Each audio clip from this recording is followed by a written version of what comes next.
Hello everyone, welcome back to the James A channel. This is going to be my preview of Season 2. That's right, a tier list. I'm going to be looking at what we know about these episodes going into them and doing a prediction of the ratings I'm going to give them. We can come back to this at the end of the series and see how wrong I will probably be. I'm not really going to discuss any spoiler heavy rumours or leaks or anything. Of course, if you want to use the tier list that I'm using in this video, then check out the link in the description. You can do your own rankings with it as the series goes along. Now let's get into this with the season opener, the Robot Revolution. When robots from outer space kidnap nurse Belinda Chandra, the Doctor embarks on an epic intergalactic quest to get his new friend back home to Earth. I think Belinda will be an interesting character. Her sort of involvement with the Doctor kind of sounds like that of a companion like Ian or Barbara or even Tegan, kind of being there to get back home, or even like Ace actually, the Doctor taking her the long way round back to Earth. Although in this series, is that going to be intentional like it was with McCoy and Sophie Aldred? We'll see. Now, I don't know too much about this. Something about there's going to be a planet that has something to do with Belinda and some sort of AI takeover stuff. The focus, of course, will have to be on introducing Verada Sethu's character. So is shooting that we're going to get much to do? I don't know. That's not ideal. We kind of want him to have some agency, have some good moments, because so far in his era, he really has not had much to do. I think with a lot of the Russell T Davies series openers, none of them stand out that much to me. I don't think I'd give any of them above a 7 out of 10, really. So this is probably going to be the same old sort of things we get from a Russell T Davies opener. Anita Dobson will probably appear, so we'll get closer to figuring out that mystery. Now, apparently there's something about an AI wanting to marry Belinda, and look, I can understand liking Verada Sethu, right? Even AI likes her, right? Fair enough. But, that sounds crap, doesn't it? I'm not even going to get into that. Let's just see what happens with it. I'm hoping that plot element is kind of sidelined, like we don't have to deal with that too much, but it does not sound good. Overall, I don't have high expectations, and I don't want to be a hater, but I mean, if we look at the tier list here, look, F 1 to 2 out of 10, D 3 to 4, etc., etc., I'm sorry, but I do not have high hopes. This is going to be in D tier, guys. It can only be upwards from here, right? Episode 2. Lux. The Doctor's quest to get Belinda home takes the TARDIS to Miami in 1952, where an abandoned cinema is hiding a terrifying secret. Now, initially, I was really looking forward to this one. Those little snapshots from the first trailer looked incredible, but the more I see, the less excited I get. That's not to say I think this will be a bad story, but I think it could be similar to The Devil's Cord, a second story of the season that blends both darkness and campness. And I do think that innovation will help this stand out. It's set in America in the 50s. I'm a fan of historicals, so that leaves me quite excited. Although I think it is going to be quite isolated, so how much of that historical setting we'll be able to see, well, that remains in the balance, of course. All the stuff with the fourth wall breaks with that animated character coming out of the screen, is that a hint to what's going on in the wider picture of the series? I don't know. We're not going to go too much into that, but perhaps something going on there. I feel like this will either be amazing or terrible, and I'm feeling optimistic, so let's just hope it's amazing. I'm going to put it into A tier. I think maybe an 8 out of 10. Not absolutely incredible, but a solid, really good story. From here on in, there's pretty much no plot summary for any of these stories, so the predictions are going to get a little bit dicey as I know less and less about these stories. On to episode 3. The Well. I don't really know much about this one, other than it's going to be on like some planet, they're in spacesuits. Maybe it's going to be similar to the Satan Pit, who knows. But I think it could work really well. It looks dark, ominous, it might even be a base under siege style story. And these are the types of things that Doctor Who does well. So I think this one's more likely to succeed than flop. I'm going to say it here first, this will be the dark horse of the season. No one will think about it too much, no one will see it coming. But actually, it's going to be really good. It's going to surprise us all. We're all going to enjoy it, guys. I'm going to be saying it will be an A tier, an 8 or a 9 out of 10, maybe an 8.5. But let's stick it in there and move on to number 4.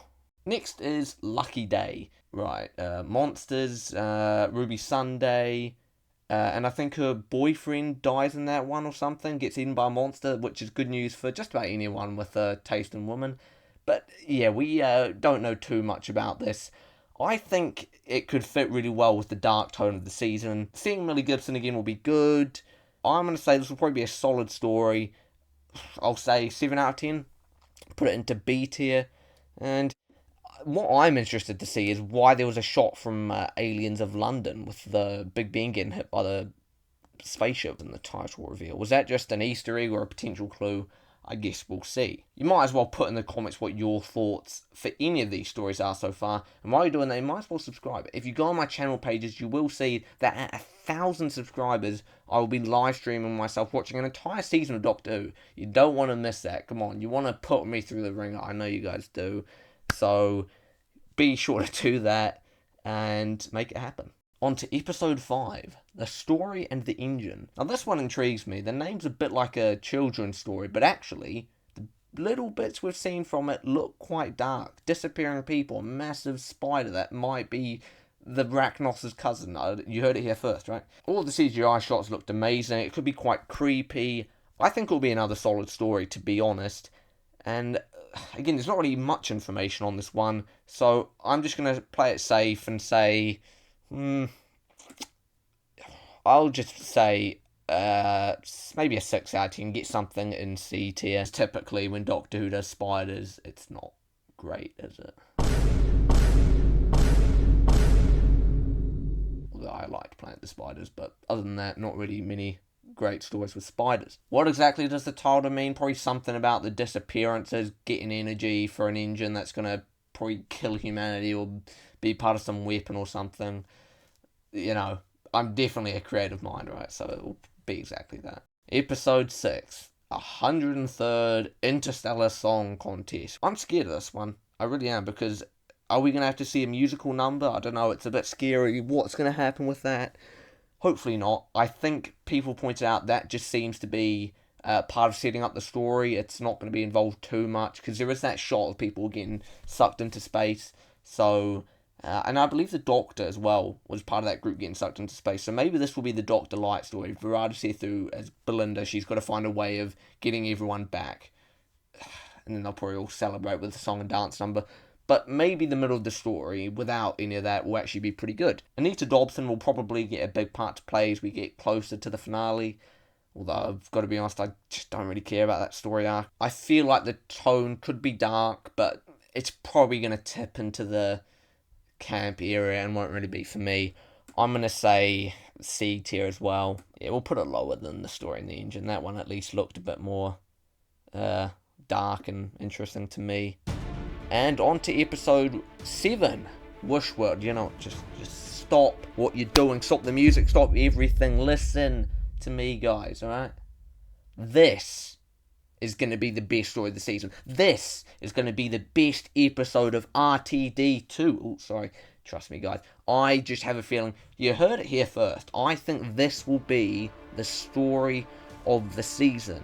Why, I don't know. But it's, you know, it sounds like it's going to have stuff to do with time and dimensions and all this sort of stuff. It sounds like a really good episode to me. Within the context of the whole show, I maybe give all of 4 stories a 10 out of 10. But for the context of RTD2, this is going to be a 10 out of 10. It's going into S tier, guys. Maybe I'm setting it up for failure with such high expectations, but who cares? Wish World, 10 out of 10. Like Legend of Ruby Sunday last year, it's going to do a really good job of setting up the finale. Is the finale going to be any good? Well, let's move on to that. Number 8, the final story of the season and potentially of the Shooting Outward era, depending on how things go.